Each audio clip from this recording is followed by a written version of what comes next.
Chimambo zvikare nerufaro kunge mbare things out again the ghost lighter zvaunondita baby azvide zvaunondita mai mwana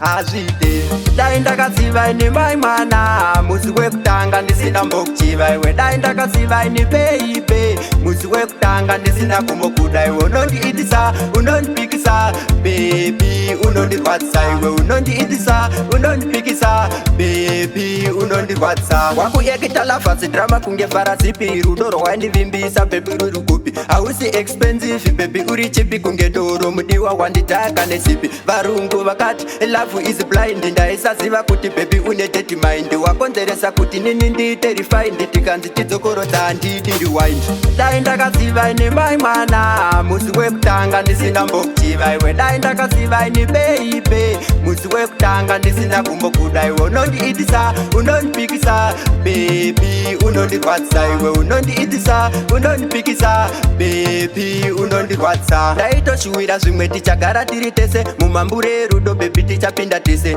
ingawani true love ndaikupa yese nziyo dzerudo ndichikuimbira dzese nhasi wachinja hauchandida nemwoyo yatova disaster hondo yepachimoyo bebi wangu wandibaya pamoyo mudiwa wangu wandirwadzisa pamoyo dai ndakaziva ine mai mwana musi wekutanga ndisina mbokuchiva iwe dai ndakaziva ine baby musi wekutanga ndisina kumbokuda iwe unondiitisa unondipikisa baby unondirwadzisa iwe unondiitisa unondipikisa baby unondirwadzisa wakuyekita lavhasi drama kunge farasipi rudo rwaindivimbisa baby ruri kupi hausi expensive baby uri chipi kunge doro mudiwa wanditaka nesipi varungu vakati love is blind ndaisaziva kuti baby une dirty mind wakonzeresa kuti nini ndiite refined tikanzi tidzokorodza handidi rewind dai ndakaziva ine mai mwana musi wekutanga ndisina mbokuchiva iwe dai ndakaziva ine baby musi wekutanga ndisina kumbokuda iwe unondiitisa